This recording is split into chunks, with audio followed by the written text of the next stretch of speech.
Buenas, buenas, mi gente hermosa, bienvenidos al canal. Miren cómo estoy, casi acabada de despertar, así que imagínense. Pero, bueno, ya me dieron así, pero no importa, voy a acicalarme un poquito. Lo único que he hecho es asearme. Miren, con la ropita de mi amorcito, que le extraño un bulto. Pero quiero hacerles un video que se me ocurrió así a última hora. Que ayer trasteando la computadora lo vi y esos días quedaron muy marcados en mi vida y va a ser así para siempre, para siempre, para siempre. Y decidí compartirlos con ustedes en Instagram, en Facebook, pero dije, voy a hacer como un resumen de lo que sentí, de lo que pienso y compartirlo también por acá por YouTube, porque ustedes también tienen derecho y mucha gente que están acá no me siguen por allá, entonces se lo perdieron. Y también porque quiero como que dejarlo registrado como si pasa cualquier cosa, que es como mi trauma, que se me pierdan información y tal, por lo menos tenerlo en alguna plataforma para siempre. Bueno, espérese. Bueno, caballero, que hoy voy a estar compartiendo uno de los días más importantes de mi vida, que sé que van a quedar registradas en mi mente para siempre, y es el día que le hice la revelación del sexo a mi niña, que yo siento que no existe manera más emocionante que descubrir el sexo de tu bebé, que de esta forma la emoción es inexplicable. Obviamente no creo que sea tan emocionante cuando te lo hacen por un ultrasonido y ay, es hembra, ay, es varón, que hacer una serie de actividades, más que las actividades, explotar el globo, disparar, lo que sea y ver el color, es que es muy emocionante. Pero sobre todo si es lo que tú deseabas en el fondo. Por ejemplo, en mi caso, yo deseaba lo que Dios me mandara. Una, porque como ustedes saben, yo fui sometida a un proceso de fertilidad. O sea, yo deseaba tener un bebé a toda costa y me daba igual lo que fuese. Lo único que pedía es que se me diera, que se me concediera ese deseo y que viniera con salud, que era lo más importante. De niña siempre tuve el pensamiento de que yo quería tener 2 hijos y todavía lo tengo, aunque ahora mismo no me sienta preparada. Pero siempre quise tener 2 hijos y siempre decía que me hubiese gustado tener primero un varón y luego una hembra, cosa como que el varón sea el mayor, el que cuida, toda esa bobería. Pero cuando me enteré que era infértil, entonces como ya existía mi sobrino, que fue mi primer gran amor, le pedí a Dios que entonces me concediera, si se podía, que fuese una niña, porque ya teníamos el varón de algún modo. Entonces para que mi mamá y mi papá ya tuvieran la nieta hembra y el nieto macho, porque era muy probable también que mi hermano no tuviera más hijos, que al día de hoy no ha tenido más, y era muy probable que también yo no podía volver a salir embarazada, entonces como para asegurar la hembra. Igual los médicos me dijeron que el tratamiento que yo hice fue tan fuerte que puede ser que sin someterme otra vez a un proceso de fertilidad yo quede embarazada cuando lo desee. Lo que pasa es que yo me protejo. Porque también siempre he dicho que yo no pienso, no digo que nunca, pero no pienso realizarme nunca ningún aborto porque yo pasé tanto trabajo que siento que sería una injusticia. Entonces, por eso me protejo, además de las enfermedades también, porque yo no creo en nadie. Pero más que todo es por eso, porque sería muy injusto que yo, por un descuido, tenga que someterme a algún aborto porque ahora mismo no estamos en condiciones de tener otro bebé porque tenemos muchos otros planes. Y bueno, nada, caballero, eso, que yo me sentí tan feliz, pero tan feliz. Yo creía que Emma iba a ser varón. Tenía como que ese presentimiento y yo, ay, yo no sé, cosas de uno, ¿no? Y yo decía, ay, yo creo que es macho, es macho. Pero los dos, tanto mi marido como yo, en el fondo queríamos hembra. Él sí siempre dijo que era una hembra, que era hembrita, que era su princesita. Y me da esta lástima porque a veces yo, como mismo él le decía a mi princesita, y yo le decía, no le digas eso porque al final no se sabe lo que es. Pero muchas veces yo también decía lo mismo, pero al contrario, yo decía, ay, mi principito. No sé, cuando yo vi que era hembra, no les puedo explicar la emoción que sentí porque era lo que en el fondo más yo deseaba, aunque iba a estar feliz con cualquier resultado. Y caballero, es que no tiene explicación la emoción que se vivió. Casi todo el mundo pensaba que era varón, pero las personas más allegadas a mí, las más importantes para algún modo decirlo, querían que fuese hembrita, entonces no se puede imaginar la emoción que sentimos. Yo marqué que era varoncito porque pensaba que era varoncito, pero yo quería hembra. Pero se debía marcar supuestamente lo que tú pensabas que era, no específicamente lo que tú querías. Y bueno, nada de eso, caballero, que le invito a ver este resumen de este día tan hermoso para mí.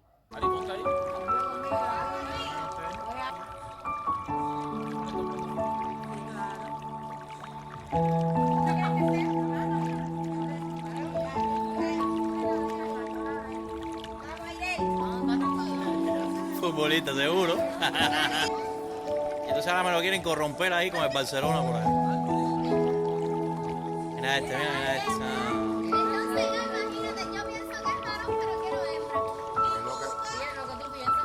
Oye, ¿qué tú hiciste ahí, Amanda?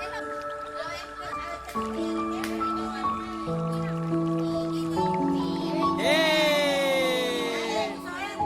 Me toca a mí. A la Madrid. Siempre ganador.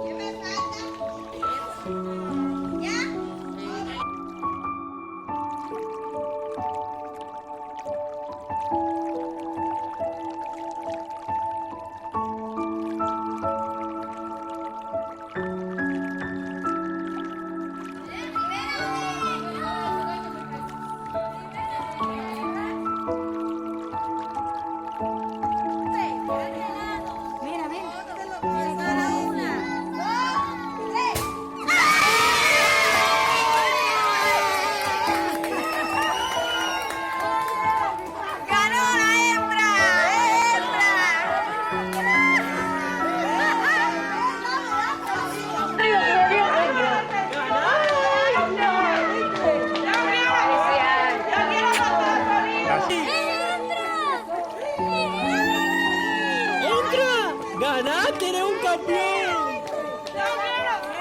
Yo quiero que eso dio grande. Mira cómo de oro soy. Mira cómo de oro. Ponte la primita, por el favor de Dios.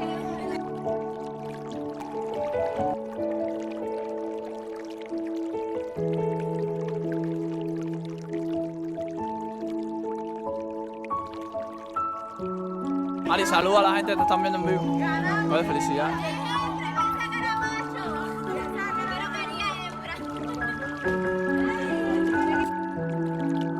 Y bueno, que para qué hablarles del día del nacimiento de Emma. Caballero, es una mezcla de sentimientos que se sienten. Imagínate estar sufriendo porque de algún modo se sufre, estar aguantando unos dolores horribles que no les puedo ni explicar, sentir miedo porque sentía mucho miedo de tantas cosas, de, ¿sabes? No tenía la experiencia, de ver personas a tu alrededor que estaban súper colapsados. Yo me porté súper bien, milagrosamente, nunca imaginé que me iba a portar tan bien. Y dentro de lo que cabe tuve un parto que no me puedo quejar porque fue bastante rápido, ahora les cuento un poco con más detalle, pero habían personas que llevaban 72 horas de parto, entonces uno escuchar todas esas cosas lo que hacía era que te atormentabas y que sentías miedo. Siempre hay personas que son quizás más exageradas, también hay que tener en cuenta que no todas somos iguales y no todas tenemos el mismo lumbar del dolor. Entonces habían personas que te aterraban porque eran unos gritos espantosos, era una desesperación espantosa y tú decías, Dios mío, lo que me espera, no sé. Muchos miedos, muchos miedos. Yo también, recuerden que pasé un embarazo y los primeros años de la vida de mi bebé con el virus del COVID-19 en su pleno apogeo y sentía muchísimo pavor, muchísimo miedo de que mi niña se pudiera contagiar.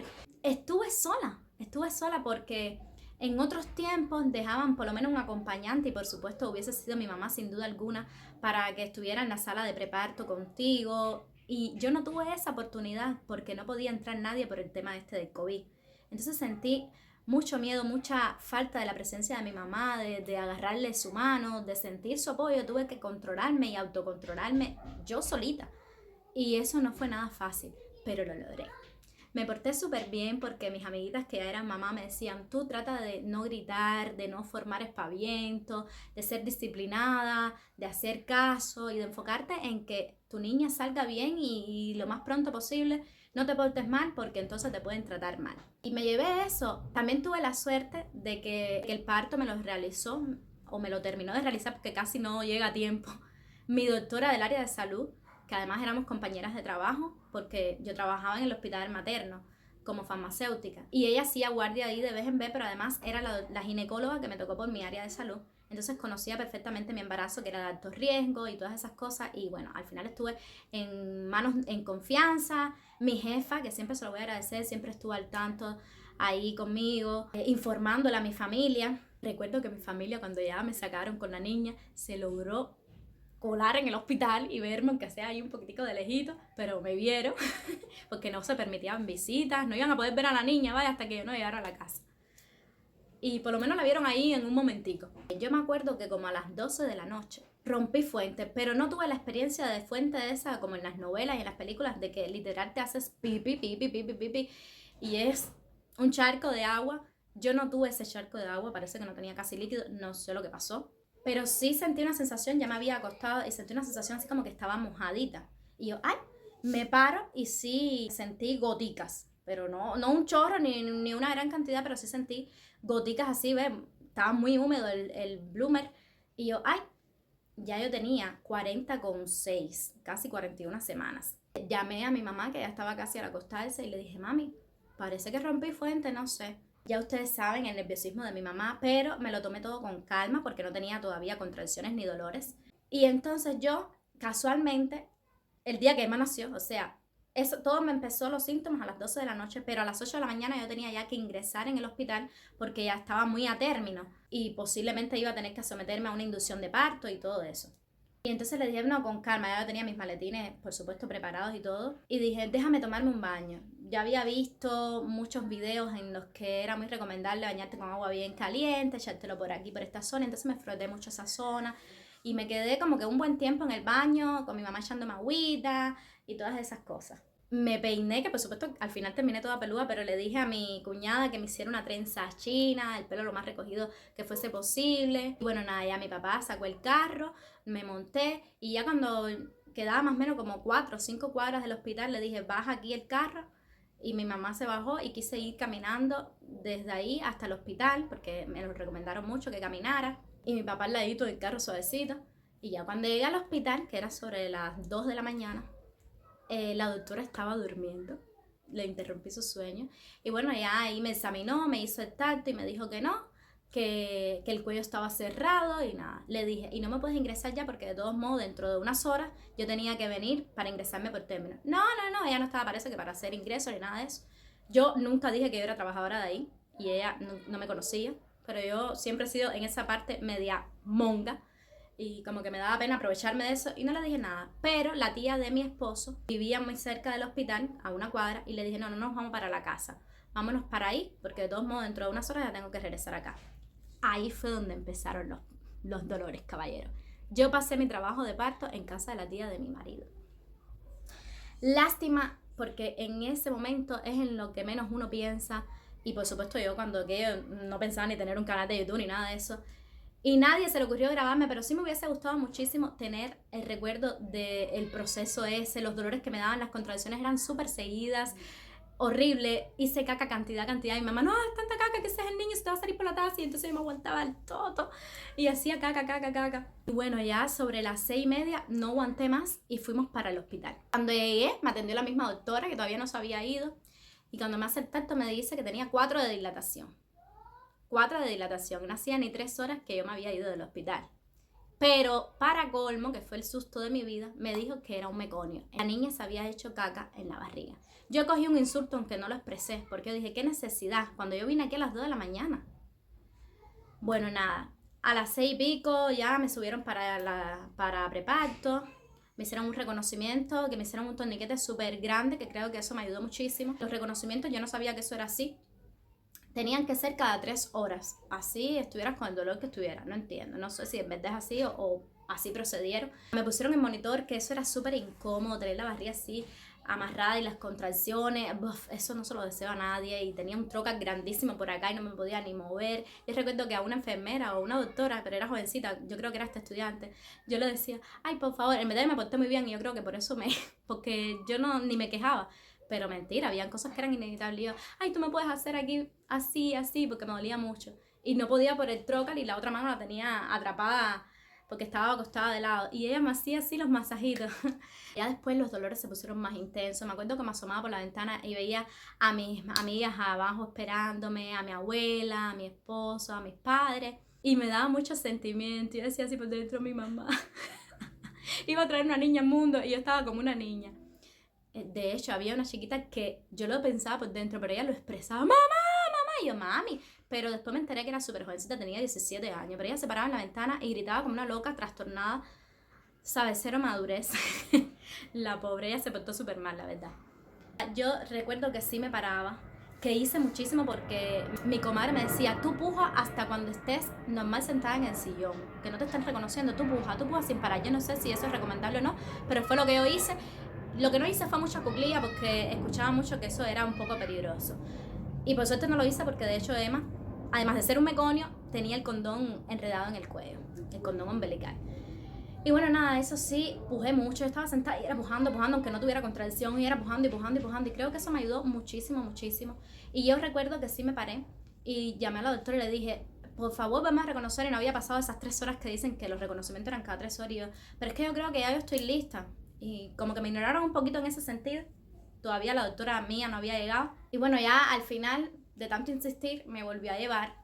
Y yo cuando fui ya tenía 6 de dilatación. Recuerdo también que me dejaron solo un momentico ya en la sala de reconocimiento. Y yo pujando, en eso entró una doctora y me dice, niña, pero tú estás loca, tienes la cabeza ahí, ¿cómo tú vas a pujar? Se te va a caer la niña. Había un cesto así como que de basura abajo, ¿no? Que es para la sangre y todas esas cosas.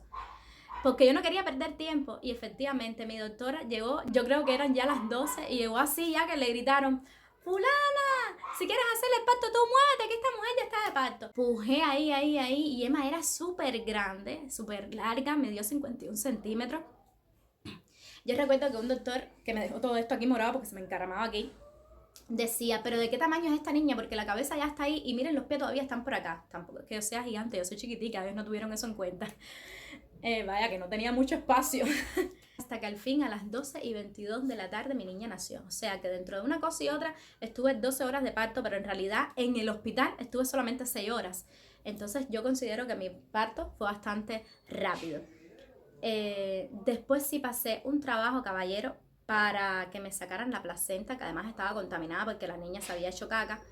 Y pasé más trabajo para parir la placenta que a Emma misma, porque aquello no salía, me tuvieron que meter la mano completa, unos instrumentos de este largo, no se lo deseo a nadie, eso fue mucho más trabajoso. Ya mi niña estaba limpiecita al lado mío en la cunita y yo todavía estaba pariendo la placenta. Después estuve como 7 horas en recuperación y ya luego finalmente ya como a las 10 de la noche fue que logré estar con mi mamá, que fue la única que me pudo cuidar por este tema de COVID. Y solamente también estuve, como fui parto natural, ingresada 3 días por suerte. Ya después con los días sí me compliqué porque me cogí una infección, estaba sangrando muchísimo y bueno, después me hicieron unas curas terribles que no se lo deseo a nadie. Imagínense que además toda esa zona ahí quedaba sensible por los mismos puntos y que me volvieran, ¿sabes?, a poner instrumentos y materiales y hacerme esas curas para que soltar todos los coágulos. Uf, horrible.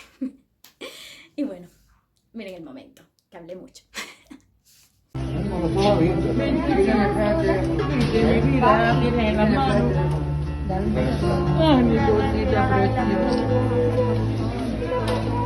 Le quitaron el flash.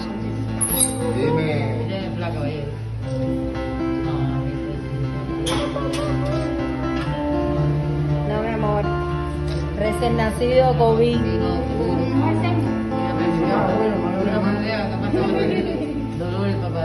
Mentira, no ha pasado tanto nada. Si ella llegó aquí a las 6 de la mañana. Mi amor, felicidades, mi vida, ya eres mamá. Viste, Tuti, como todo se puede, lo dije. Ay, mi cosita bella. Mira, si no te Dale, vamos. A ver. Ya, chao.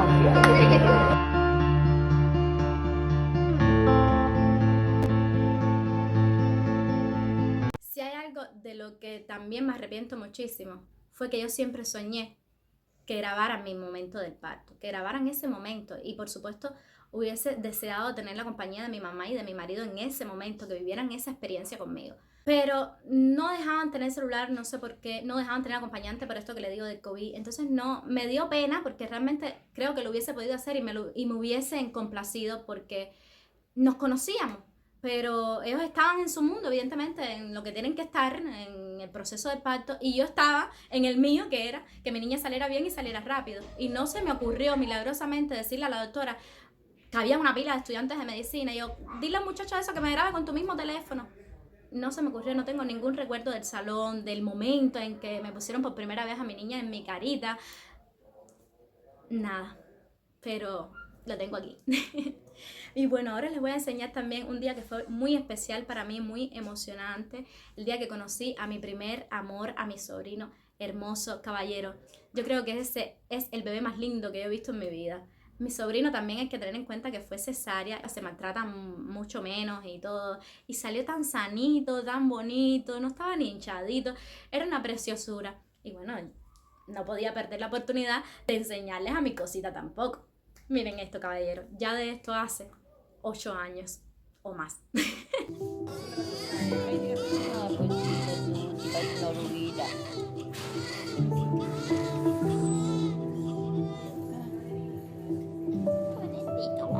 Qué bonito.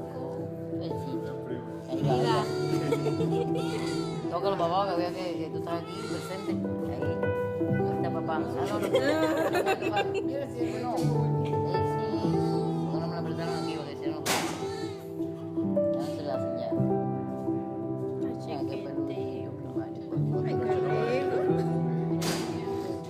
Mi cosota. Mira cómo hace esta va a ser. Que va a ser pescadito. Abuela, que no tengo hambre. Hambre tengo. Y bueno, caballeros, hasta aquí el video. Ven acá. Ven acá, Titi. Hasta aquí nuestro video de hoy. Miren mi princesita el día de hoy. Qué hermosa, qué linda es. Nunca en mi vida me imaginé tener una niña rubia con ojos claros. Con esta mamá negra que tiene. Pero bueno, aquí está el amor de mi vida, mi felicidad eterna, mi única razón de ser. Y bueno, nada, que hasta aquí el video de hoy. Espero que les haya gustado. Y si estás a punto de ser mamá, pórtate bien, colabora muchísimo. Eso depende totalmente de ti. Ahora sí, los dejo y recuerden siempre que la vida es bella, así que viven con intensidad cada segundo, amen, disfruten y hagan el bien. Pero sobre todas las cosas, luchen por sus sueños. Que sea difícil no significa que sea imposible. Nos vemos el próximo lunes y